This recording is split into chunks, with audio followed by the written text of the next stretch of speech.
The air in the ballroom was thick with the perfume of manufactured success. It was a 10-year university reunion, a night designed for the casual display of accumulated assets, spouses, job titles, anecdotes polished to a high gleam. Alara Vance felt the pressure of it like a physical weight on the bones of her shoulders. She wore an emerald gown, a slash of deep color in a sea of predictable black and champagne. The fabric was old, a relic from a different life, but it was well made and it fit her with the kind of precision that suggested expense. It was a lie, of course. Everything about her presence here was a carefully constructed lie. She did not want to be here. The very thought of it had been a stone in her stomach for weeks. But not coming would have been a concession, a small, quiet surrender that Marcus would have interpreted as victory. He was here, somewhere in the laughing, chattering crowd. She hadn't seen him yet, but she felt his existence as a change in atmospheric pressure. He was a creature of such events, feeding on the envy and admiration of others. He would be in his element. She, on the other hand, felt like a ghost haunting the edges of a life that was supposed to have been hers. She held a glass of sparkling water, the condensation cold against her fingers. The bubbles rose and died, a tiny, silent effervescence that felt like a mockery of the room's loud joy. She had told herself she was here to prove something, to stand in the same room as him and not shatter, to breathe the same air and not suffocate. It was a test of her own resilience, a final exam in the long, brutal course of her recovery. But now, standing by a pillar of faux marble, she felt the familiar exhaustion settle deep into her marrow, the quiet exhaustion of long-term suffering. It was a weariness that sleep could not touch. She thought about the company they had built together. Or rather, the company she had built while he took the credit. Vance and Sterling Innovations. His name had never even been on the letterhead. But in every interview, in every article, he was the visionary, the wunderkind. She was the quiet partner, the backroom engine that made the brilliant machine run. He had a gift for performance, for selling a narrative. He had sold the world a story about his own genius, and he had sold her a story about love. Both had been spectacular, dazzling fictions. He found her as she knew he would. Marcus did not walk. He moved through a room as if he were parting water, a swagger in his shoulders, a smile that never quite reached his eyes, a magnetism that was all performance and no substance. He was with a small group of their old classmates, all of them hanging on his words. He saw her, and the smile widened, became sharper. A predator's smile. He excused himself and made his way toward her, his path a ripple of turned heads and quiet murmurs. "Well, well," he said, his voice a low purr that used to make her feel safe and now made her skin crawl. "Look what the cat dragged in. I have to say, Alara, I'm surprised to see you." She kept her expression neutral, a mask she had perfected over years of his casual cruelties. "Marcus." "No, hello?" "No. It's so good to see you, Marcus. You look so successful." He laughed, a short, ugly sound. "I guess some things never change. Still the same cold little fish." She took a slow, deliberate sip of her water. She would not engage. She would not give him the satisfaction of a reaction. That was the only power she had left. He gestured around the opulent ballroom. "Big night. Everyone's here. I just closed the Henderson deal. A 9-figure acquisition. You probably read about it." She had. She had also read the technical specs and recognized her own coding architecture, the very digital DNA she had written in sleepless nights fueled by caffeine and belief in him. He had taken her work, her intellectual property, and sold it as his own. It was the final, grandest theft in a long series of them. "I'm happy for you," she said, and the lie tasted like ash. His eyes narrowed. He was not accustomed to her placidity. He was working from a version of her that had never been accurate, a file that was years out of date. He expected tears or anger or pleading. Her calm was a language he did not speak. It infuriated him. "Happy for me?" He stepped closer, invading her space. His voice dropped, laced with a familiar, chilling venom.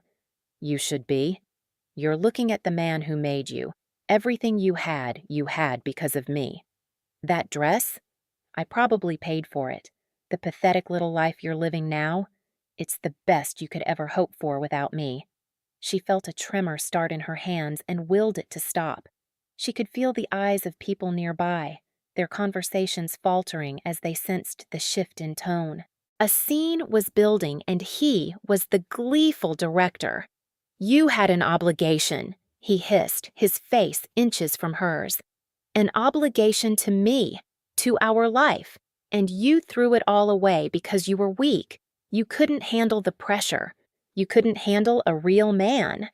A woman from their graduating class, Sarah, drifted closer, her expression a mixture of morbid curiosity and feigned concern. "Is everything all right here, Marcus?" Marcus turned on the charm instantly, a flick of a switch. "Everything's perfect, Sarah. Ilara and I were just catching up, weren't we, darling?" He draped an arm around Ilara's shoulders, his fingers digging into her arm like talons. The gesture was meant to look affectionate, proprietary. It felt like a brand. "Let go of my arm, Marcus," she said, her voice low and even. It cost her everything to keep it from shaking. He laughed, tightening his grip. "She's playing shy," always was the modest type. He looked down at her, his smile vanishing. "Don't make a scene, Ilara. You know how I hate that." It was the threat, the same one he had always used, the implication that her reaction, not his action, would be the problem. The shame he wielded like a weapon. And for a moment, the old fear rose in her throat, hot and suffocating. The instinct to fold, to apologize, to make herself smaller to appease his anger. But something was different tonight. Maybe it was the sheer public nature of it. Maybe it was the 18 months of painful, solitary freedom she had fought for. Maybe she was just too tired to be afraid anymore. "I said," she repeated, her voice colder this time, clearer. "Let go." His face darkened. The performance was over. This was the real Marcus, stripped of his charming facade. This was the man who threw plates and punched walls. "You think you can talk to me like that? Here? You have nothing. You are nothing. You walked away from a king, and now you're just some washed-up, worthless piece of code no one even remembers." The word hung in the air. Worthless. It was so cruel, so perfectly designed to wound, that it had the opposite effect. It was absurd. It broke the spell. The fear receded, replaced by a sudden, sharp, cold clarity. He did not see her. He had never seen her. He saw only a reflection of himself, a tool he had used and discarded. She did not scream. She did not cry. She simply looked at him, and for the first time she felt nothing but a profound and distant pity. It was in that moment of absolute silence that a new sound entered the space. It was not a loud sound. It was the quiet, deliberate clink of a glass being set down on a nearby table. A voice, low and calm as a deep river, cut through the tension. "She asked you to let go of her arm." The voice was not a request. It was a statement of fact delivered with an unnerving stillness. The small bubble of attention around Ilara and Marcus suddenly expanded, the entire ballroom seeming to hold its breath. Conversations stopped mid-sentence. The string quartet, which had been playing a listless Vivaldi, faltered and went silent. All eyes turned to the source of the voice. He was standing a few feet away, by the table where he had just placed his glass. He had been there all along, she realized, a blind date arranged by a well-meaning friend who thought Ilara needed to get back out there. He had been quiet and observant, his presence a pocket of calm in the frantic room. She had barely spoken to him. Jin Woo. That was his name. He was not a large man, but he occupied his space with an absolute, unshakable authority. He wore a charcoal suit tailored with architectural precision. It was the kind of suit that cost more than the car Marcus drove. His posture was perfectly relaxed, yet utterly immovable. He was not performing. He was simply being.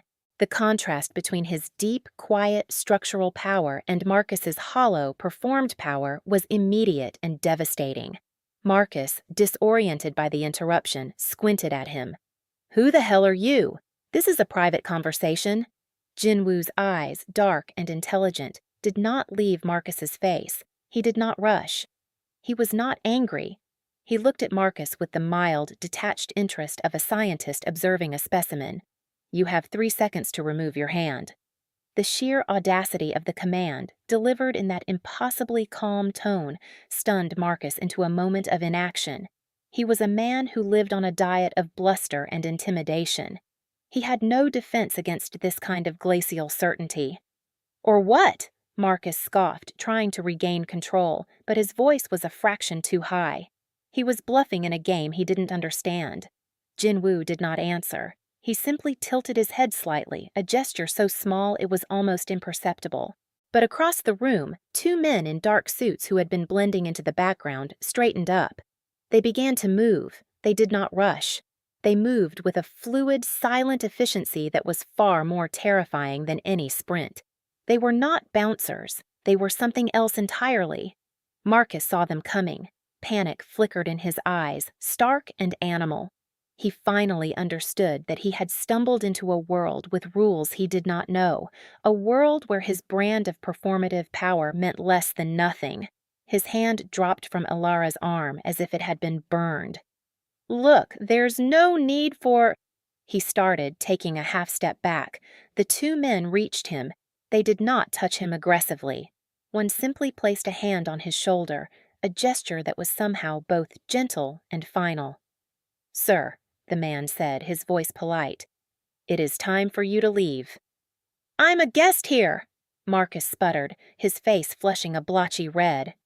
"I'm a donor. You can't just—" The second man, who had positioned himself slightly behind Marcus, murmured something too low for anyone else to hear.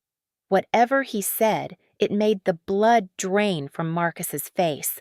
All the fight went out of him at once. He looked small and deflated, the handsome suit suddenly looking like a cheap costume. He nodded jerkily, his eyes wide with a new and profound terror.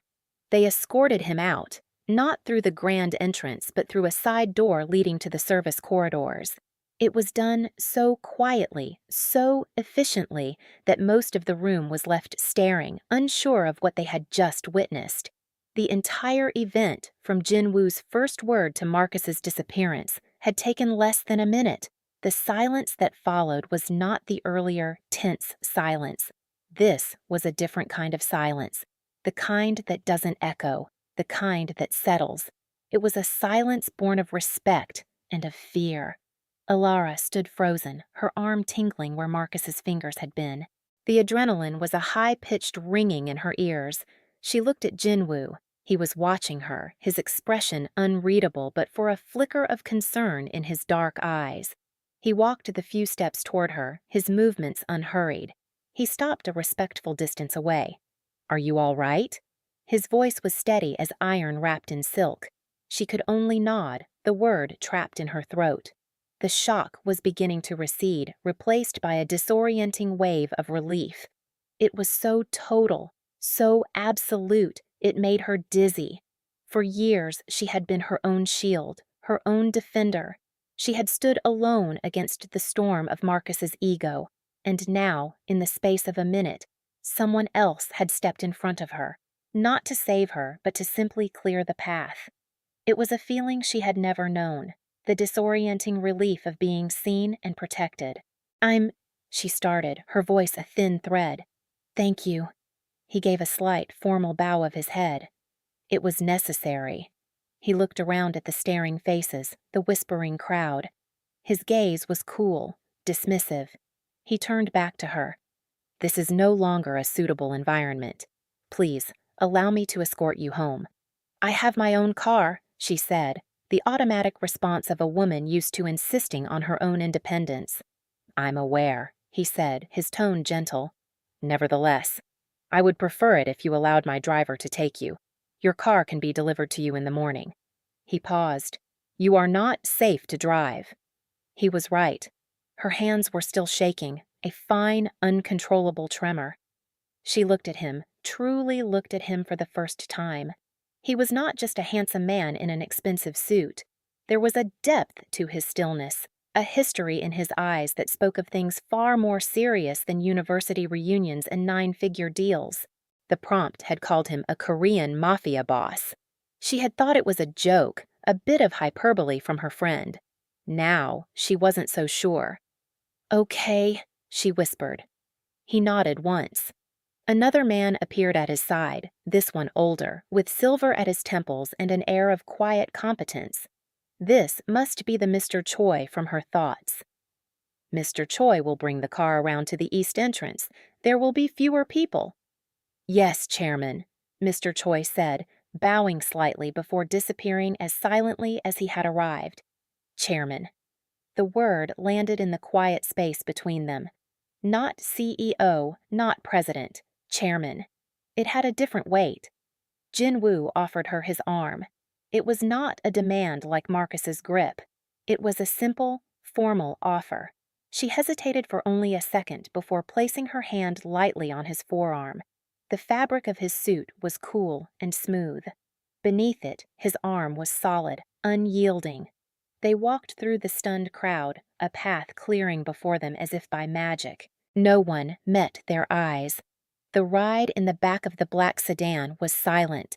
The car was a fortress of quiet luxury, the city lights sliding past the tinted windows like a silent film. The air inside was cool and smelled faintly of leather and something else, something clean and indefinable. Alara sat stiffly, her hands clasped in her lap, her mind a whirlwind. She kept replaying the scene in the ballroom, the humiliation, the fear, and then the sudden, shocking shift in power. Jin-woo did not speak. He sat beside her looking out the window, giving her the space to breathe. He was not crowding her with questions or platitudes. He was simply present, a solid, calming anchor in the storm of her emotions. This consideration, more than the dramatic display of power in the ballroom, was what began to slowly dismantle her defenses. Marcus had always filled every silence with his own noise, his own needs. This man's silence was a gift. The car did not head toward her small rented apartment. When she realized they were on the expressway heading out of the city center, a new knot of anxiety formed in her stomach. "This isn't the way to my home," she said, her voice quiet but firm. He turned his head to look at her. His expression was calm. "I know. You will not be staying there tonight. It is not secure." "Not secure?" The fear was back, sharp and immediate. "What do you mean? Did he—" "Marcus Sterling is a predictable man," Jin-woo said, his voice even. "He is accustomed to getting his way. When he is denied, he becomes volatile. Humiliating him publicly was a calculated risk, a necessary one, but it will have consequences. He will likely go to your apartment. He will be angry. He may intend to wait for you, to reassert the control he just lost." The image flooded her mind. Marcus, drunk and furious, kicking in her door, destroying the small, fragile piece she had built for herself. It was not a fantasy. It was a memory. He had done it before. "Oh, how do you know that?" she asked, her voice barely a whisper. "I make it my business to understand the people I am dealing with," he said simply. "I had a file prepared on Mr. Sterling this afternoon, after our mutual friend Jessica confirmed our arrangement for this evening." She stared at him. A file. "On Marcus. Prepared this afternoon. You investigated him because you were my blind date?" "I investigate everyone who enters my orbit, even peripherally," he corrected gently. "It is a matter of protocol. The information it contained regarding his history of domestic volatility and financial fraud was concerning. I instructed my team to place your apartment under surveillance an hour ago as a precaution." Alara felt the floor drop out from under her. Surveillance. A team. This was so far beyond the realm of her experience, it felt like a scene from a movie. A cold, terrifying part of her was screaming to run, to get out of the car, to escape this man whose power was as overwhelming as it was protective.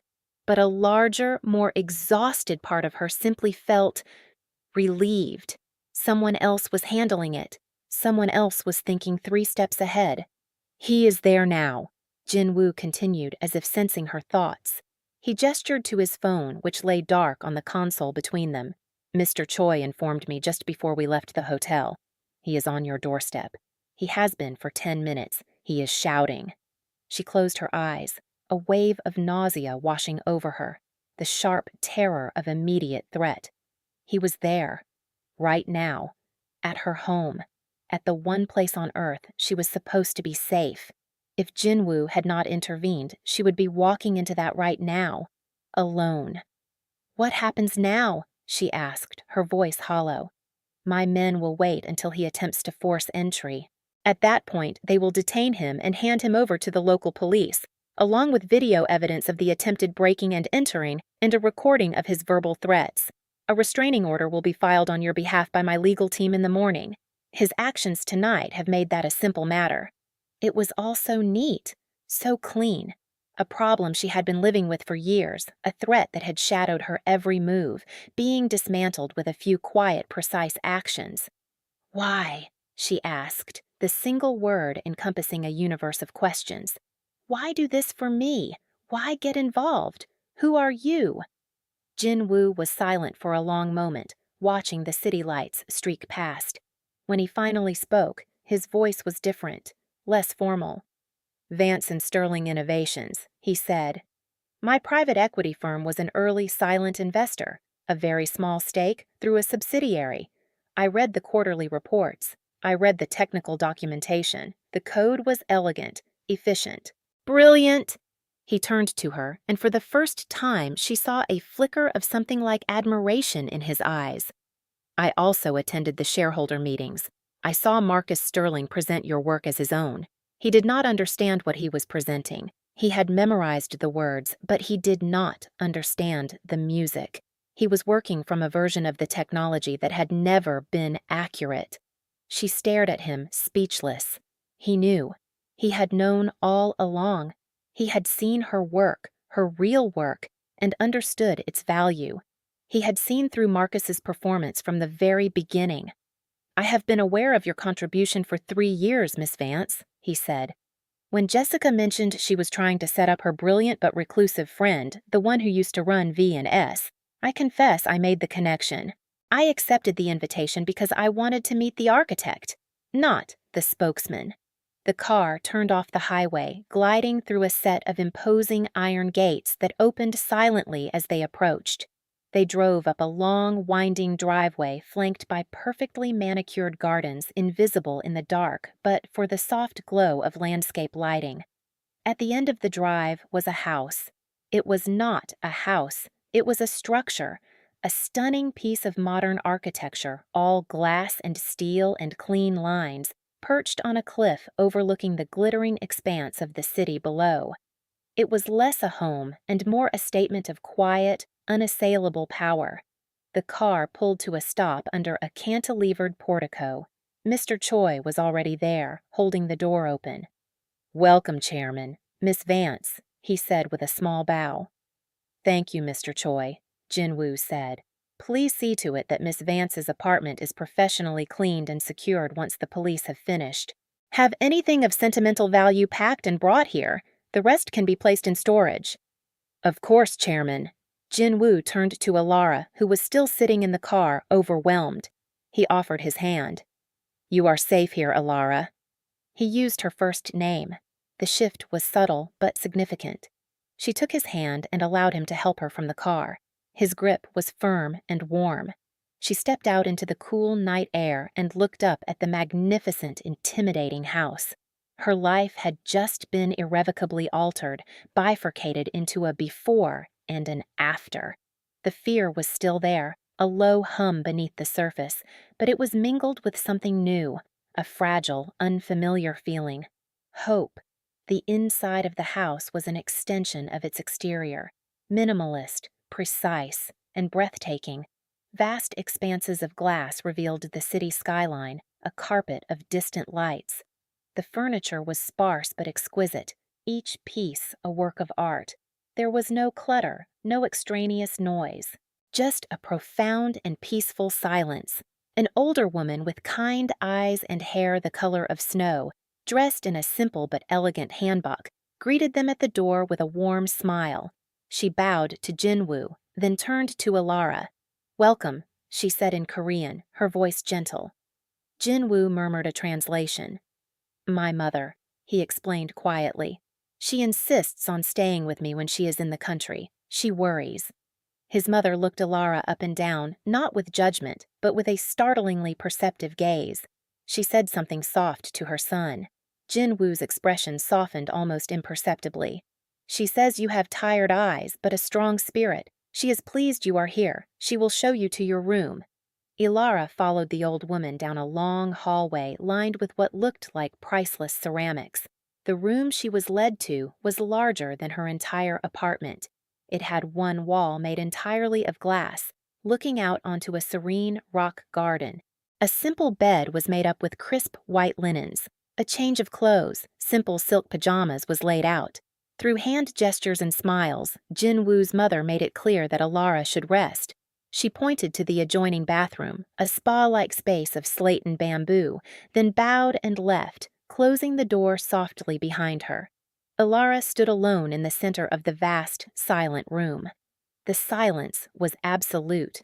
Not the oppressive silence of an empty apartment, but a living, breathing silence. The kind of silence that holds you. She walked to the glass wall and looked out at the garden. A single stone lantern cast a soft, warm light on the raked gravel. She thought about Marcus, drunk and raging at a door that was no longer hers. She thought about the two silent men detaining him, the police, the restraining order. It was all being handled. She had spent so long handling everything herself, holding all the pieces of her life together with sheer force of will, that the sudden absence of that weight was disorienting. It was the relief of a soldier finally being told the war is over. She took a deep breath, the first real deep breath she had taken all night. It filled her lungs, and when she exhaled, it was with a shudder that was half sob, half laugh. The cold clarity of her final decision to defy Marcus had led her here, to this strange, safe harbor. She was frightened of the man who brought her here, of the power he wielded so casually, but she was more frightened of the life she had just left behind. She spent the next few days in a state of suspended reality. Jinwoo gave her space. He would leave for business early in the morning, before she woke, and return late at night. They rarely saw each other, but his presence was a constant, benevolent force. Her car appeared in the driveway.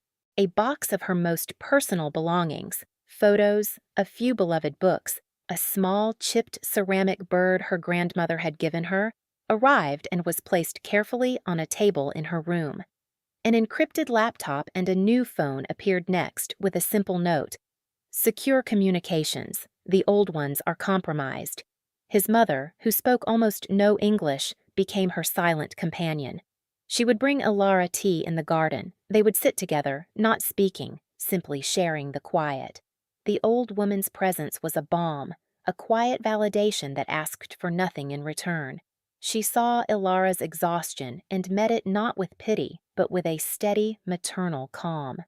During this time, Ilara began to process the dramatic shift in her circumstances. She wrestled with her own feelings. There was gratitude, immense and overwhelming, but there was also a deep-seated fear of dependency. She had just escaped one powerful man who sought to control her.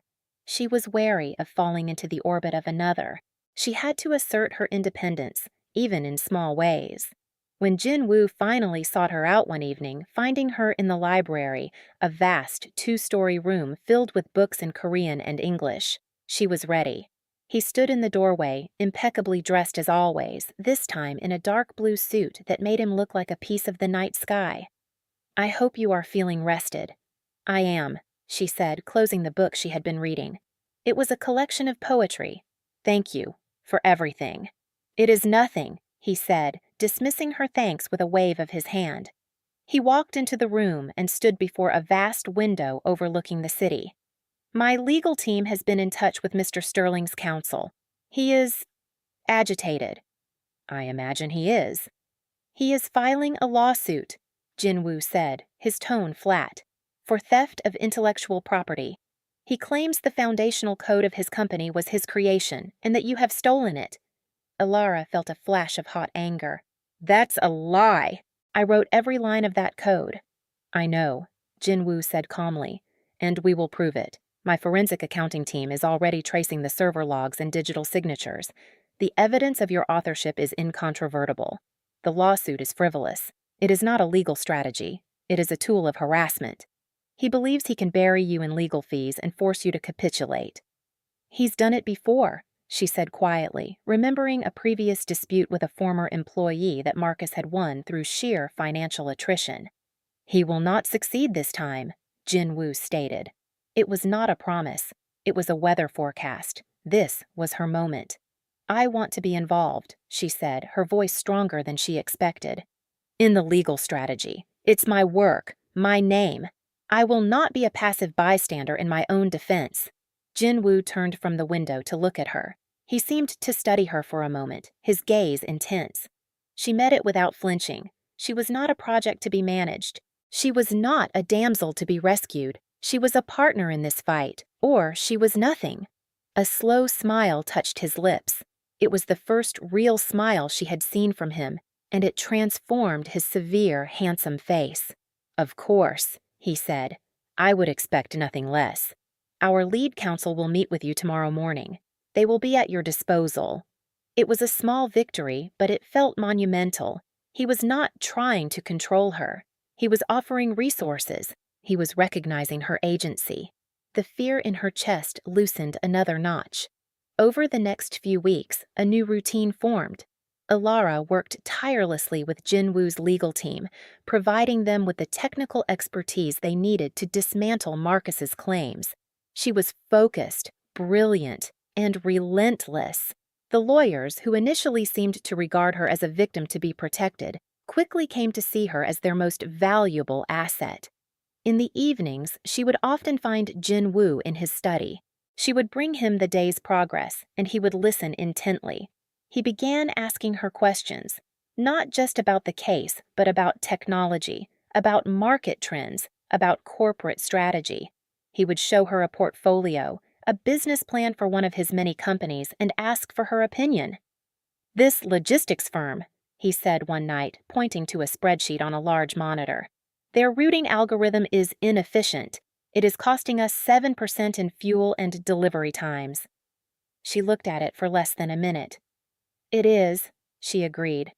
It's processing delivery nodes sequentially instead of dynamically. It needs a multi-threaded heuristic. I could write a better one in a few days. He looked at her, then back at the screen.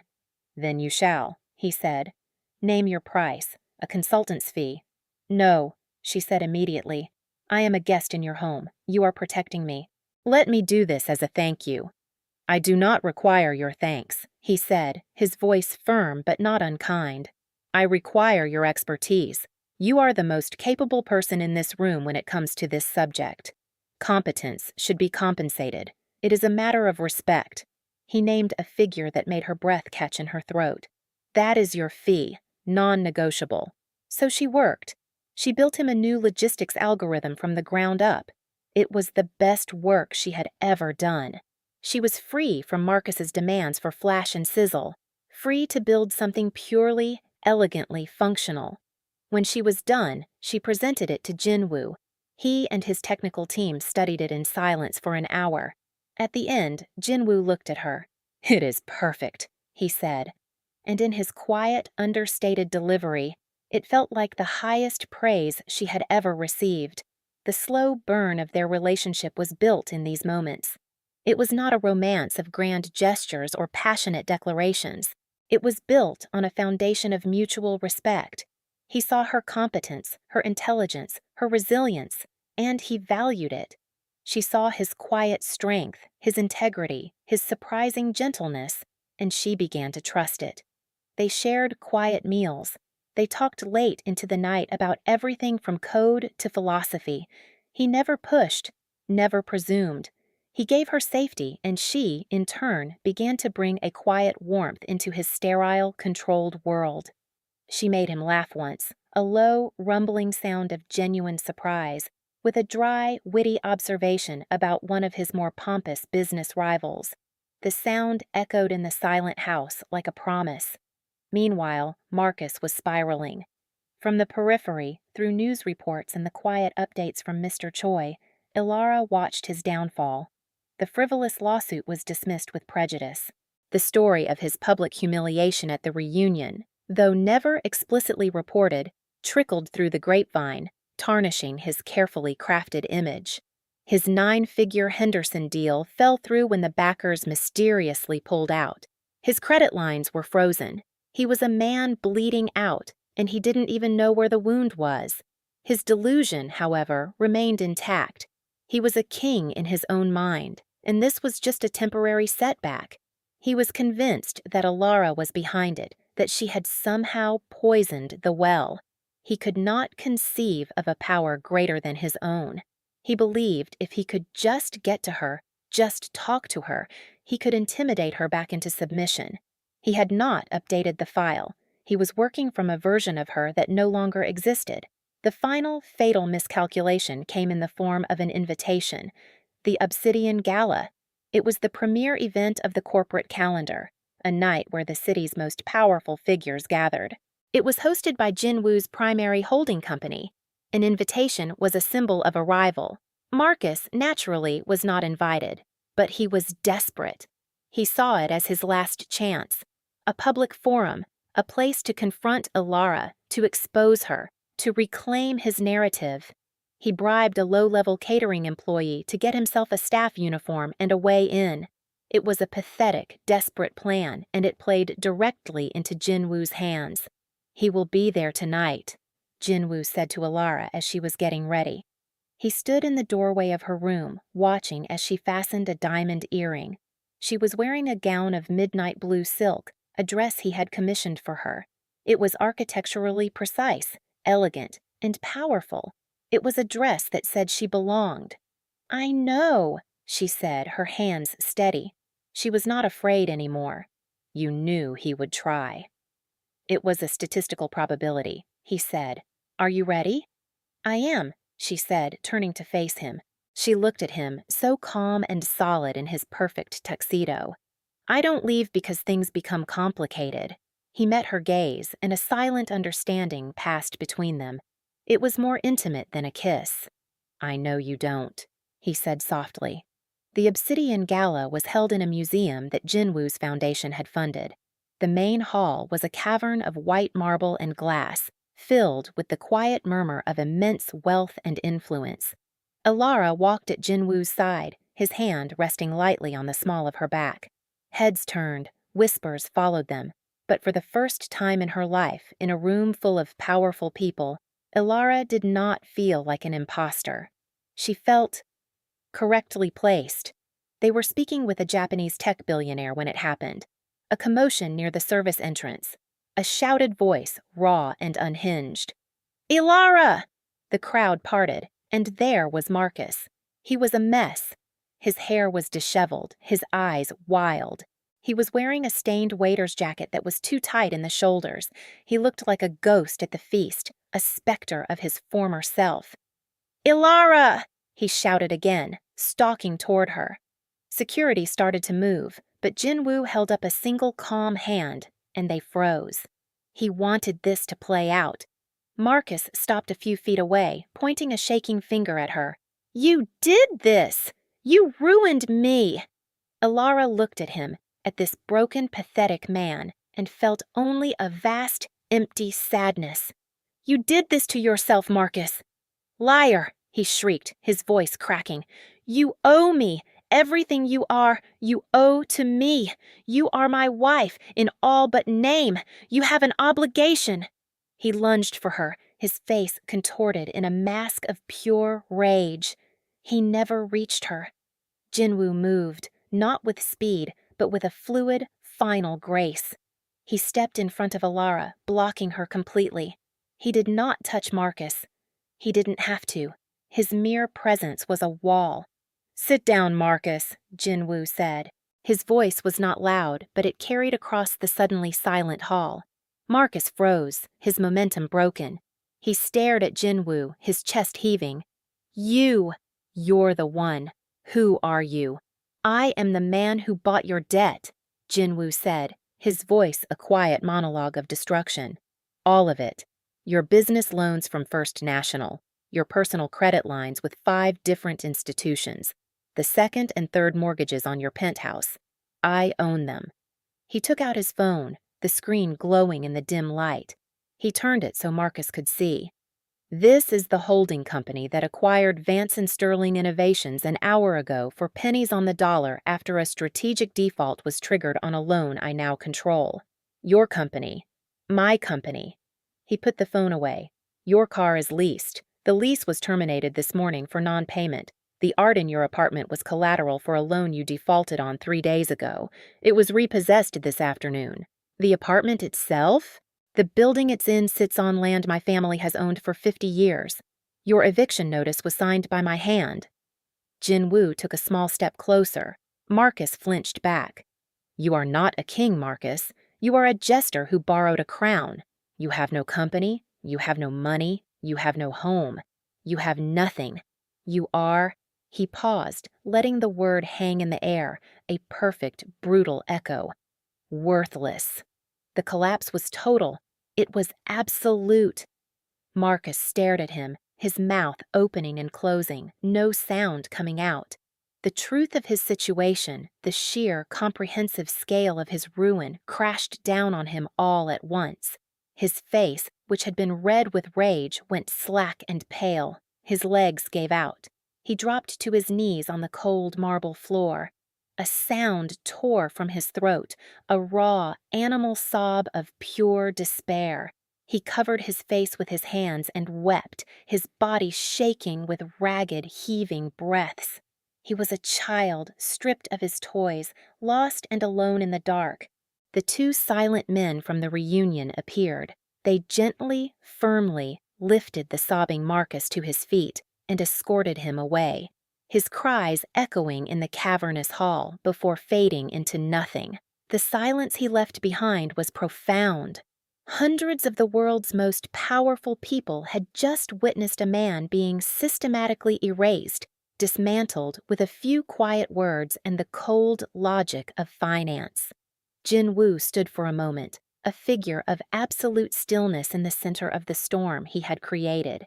Then he turned. He ignored the shocked, fearful faces of his guests. He had eyes only for Ilara. He walked back to her side, his expression softening as he looked at her. "It is done," he said quietly. She looked at the space where Marcus had been, then back at Jinwoo. A single tear traced a path down her cheek, but she was smiling. A real smile. A smile that reached her eyes for the first time in years. It was the cathartic satisfaction of seeing an antagonist face not revenge, but consequences. The cold, clean justice of it. Jinwoo gently wiped the tear away with his thumb. Then he turned to the assembled crowd, his hand still resting on Ilara's back, a gesture of both possession and presentation. His voice regained its formal tone, ringing with authority. "Ladies and gentlemen," he began, his voice drawing every eye. "Allow me to apologize for that unfortunate interruption." He paused, then looked down at Ilara with undisguised pride. "Many of you were familiar with the company Vance and Sterling. You knew its public face, but you did not know its heart. You did not know its mind." He looked back at the crowd. "I would like to introduce the architect of every success that company ever had. The woman who wrote the code, who designed the systems, who was the most capable person in every room she ever entered. The new head of our Global Technology and Innovation Division, Miss Ilara Vance." A stunned silence, and then a ripple of applause. It started with the Japanese tech billionaire who had seen the truth in Jinwoo's words. It spread through the room, genuine and resounding. They were not applauding a victim. They were applauding a talent that had been revealed, a power that had been recognized. It was her vindication, public and absolute. Ilara stood tall, bathed in the warm light and the sound of their respect. She felt Jinwoo's hand, a solid, steady pressure on her back. She was not his possession. She was his partner. He had not saved her. He had cleared the obstacles from her path so she could save herself. Later that night, they stood on the balcony of his penthouse. The city glittered below them, a galaxy of captured stars. The air was cool, the silence peaceful. The weight she had carried for so long, the constant grinding pressure of Marcus's existence, was gone. She felt light. She felt clean. She felt a slow, steady peace settle into her bones.